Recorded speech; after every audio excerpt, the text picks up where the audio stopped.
මගේ අතේ තියෙනවා කැකෑරුම් නලයක දාපු අවර්ණ හුණු දියරයක්. මම දැන් මේ කරන්න යන්නේ අපි උස්ම ගන්න ආශ්වාසය කරන්නේ ඔක්සිජන් නේ. ප්‍රාශ්වාසය කරන්නේ කාබන් ඩයොක්සයිඩ්.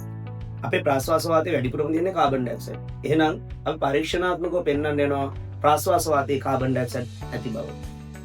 මම ප්‍රාශ්වාස වාතය මේකට බුබුලනය කරන්නම්. මේ අවර්ණ හුණු දියරේ කිරිපාට කරන්න පුළුවන් කාබන් ඩයොක්සයිඩ් විතරයි.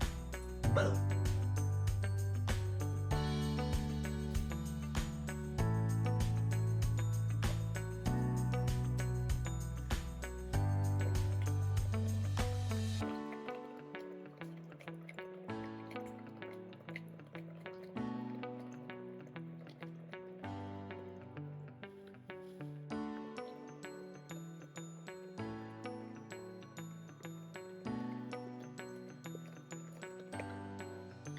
ඔයාලට පේනවද මේක කිරිපාට වෙලා තියෙනවා.